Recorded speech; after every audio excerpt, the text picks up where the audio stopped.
ដូចនឹងថ្ងៃធម្មតានៅតាមដងផ្លូវមនុស្សម្នាក់កំពុងមមាញឹកក្នុងការចេញប្រកបរបរចិញ្ចឹមជីវិត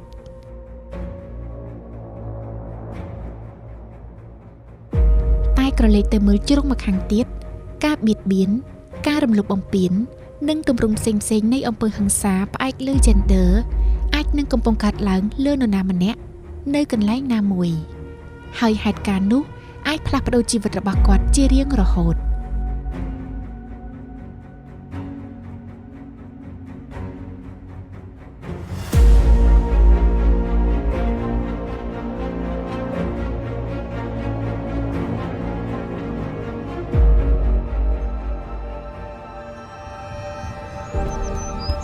នៅពេលដែលអតីតកាលទើបតែមានអាយុ6ឆ្នាំមានរឿងមួយបានកើតឡើងលើរូបនាងហើយរឿងនោះបានផ្លាស់ប្ដូរខ្សែជីវិតរបស់នាងតាំងពីពេលនោះមកដូចសពមួយដងសម្រាប់ក្មេងស្រីតូចម្នាក់នេះនៅពេលដែលអ្នកគ្រប់គ្នាកំពុងទទួលទានអាហារថ្ងៃត្រង់នាងកំពុងរត់លេងជុំវិញផ្ទះស្រាប់តែពេលនោះបងជីដូនមួយរបស់នាងដែលមកស្នាក់នៅបណ្ដោះអាសន្នបានដើរមករកនាងហើយសួរថាចង់ទៅលេងមួយបងអត់មកចាហេតុតែនៅតូចមិនចាប់ផ្លឹកអីនាងក៏ទៅជាមួយគេទៅកន្លែងស្ងាត់មួយនៅជ្រុងម្ខាងនៃផ្ទះ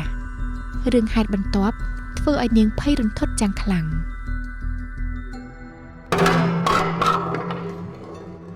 នាងត្រូវបានគេរំលោភបំពានផ្លូវភេទគេបានលើកនាងដាក់លើតុហើយដោះសម្លៀកបំពាក់នាងចេញ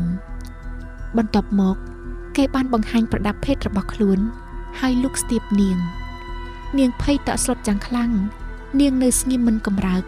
នាងមិនដឹងថាមានរឿងអ្វីកំពុងកើតឡើងឬនាងត្រូវធ្វើអ្វីនោះទេពេលនោះ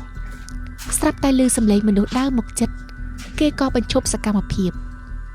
គេប្រញាប់ស្លៀកពាក់វិញហើយដាក់នាងចុះគេខ្សឹបប្រាប់នាងថាស្ងៀមកុំមាត់ប្រាប់ណាគេ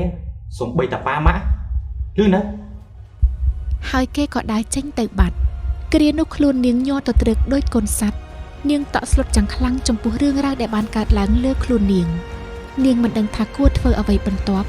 ខួរក្បាលនាងគឺទទេស្អាត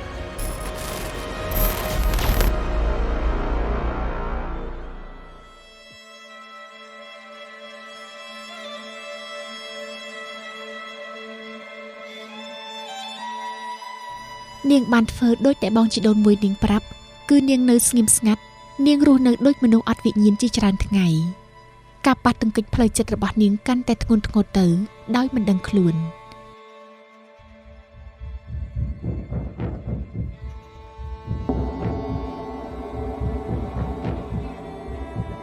ប៉ុន្តែនាងដឹងថានាងខ្លាច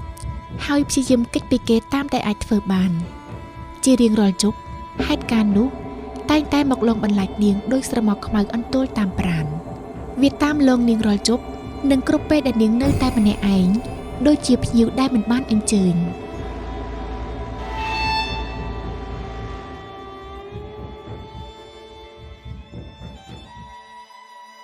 ប៉ុន្មានថ្ងៃក្រោយមកនាងក៏អង្គុយយំតែម្នាក់ឯងបន្ទាប់ពីនឹកឃើញហេតុការណ៍ដែលកើតឡើងនាថ្ងៃនោះវាក៏ជាពេលដែលនាងដឹងថាអ្វីដែលបានកើតឡើងមកលើរូបនាងគឺជារឿងមិនត្រឹមត្រូវហើយនាងត្រូវតែនិយាយប្រាប់ម៉ាក់របស់នាងមិនអាចទ្រាំលាក់ទុកវាបានទៀតទេវាពិបាកពេកហើយដែលត្រូវលាក់រឿងនេះទុកតែម្នាក់ឯងនាងមិនបានប្រាប់រឿងទាំងអស់ទៅម្ដាយនាងទេនាងគ្រាន់តែប្រាប់ថាគេបានស្ទាបនាងហើយនាងក៏យំ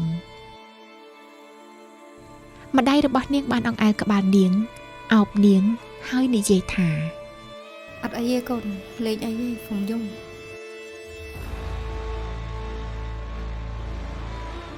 នាងមិនដឹងថាមានរឿងអ្វីកើតឡើងបន្ទាប់ពីនាងនិយាយជាមួយម៉ាក់តែបងជីដូនមួយនាងបានរើចេញទៅហើយក៏លែងត្រឡប់មកវិញទោះច្រើនឆ្នាំកន្លងទៅក្តីប៉ុន្តែសុបិនអាក្រក់ថ្ងៃនោះនៅតែបន្តលងបន្លាចនាងហើយវានៅជាមួយនាងជាប់រហូតមកនាងបន្តរស់នៅជាមួយការប៉ះទង្គិចផ្លូវចិត្តយ៉ាងខ្លាំងដែលបណ្ដាលមកពីការរំលោភបំពាននោះអ្វីដែលបានកើតឡើងលើរូបនាងនាថ្ងៃនោះនៅតែបន្តវិលវល់តោងជាប់មិនព្រមលែងតែនាងនៅតែមិនអាចនិយាយចេញ ការប៉ះទង្គិចផ្លូវចិត្តដ៏ធ្ងន់ធ្ងរតាំងពីកុមារភាពនោះមិនបានជាសះស្បើយទាំងស្រុងនោះទេរហូតមកដល់បច្ចុប្បន្ននាងនៅតែមានអារម្មណ៍មិនមានសុវត្ថិភាពនិងមិនជឿទុកចិត្តលើមនុស្សប្រុសប៉ុន្តែខណៈពេលវេលាចេះតែដើរទៅមុខអារម្មណ៍មួយទៀតក៏ចាប់ផុសឡើងគឺអារម្មណ៍មិនរសាយចិត្តដោយសារតែភាពអយុត្តិធម៌បំផុតដែលនាងទទួលរងនៅការរំលោភបំពានផ្លូវភេទតាំងពីនៅក្មេងវ័យនាងខឹងដែលនាងត្រូវរងការឈឺចាប់នេះតែម្នាក់ឯង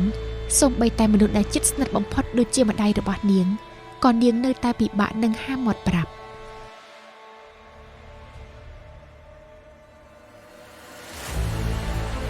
អស់រយៈពេល20ឆ្នាំ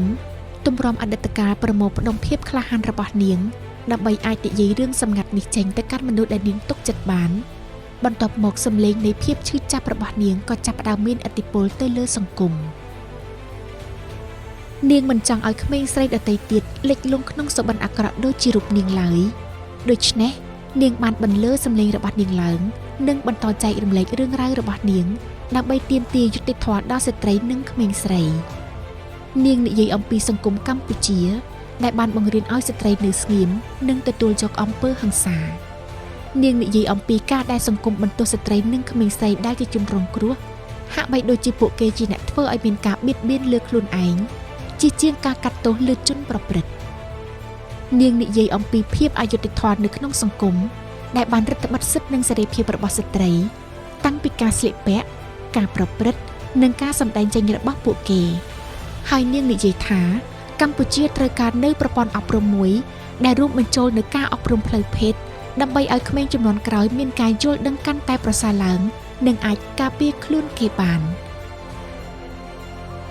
នាងបន្លឺសម្លេងរបស់នាងហើយបោះជំហានចេញពីស្រមោលខ្មៅនិងឆ្ពោះទៅរកកន្លែងដែលមានពន្លឺ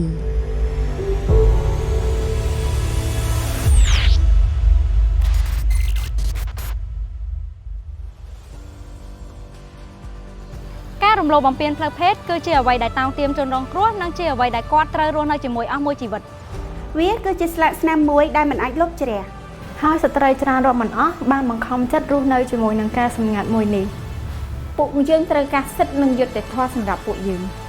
បុគ្គលគ្រប់រូបត្រូវធ្វើសកម្មភាពដើម្បីបញ្ឈប់អំពើហិង្សាលើស្ត្រីនិងក្មេងស្រីហ៊ាននិយាយនិងរួមគ្នាបញ្ឈប់ការបៀតបៀនផ្លូវភេទឥឡូវនេះ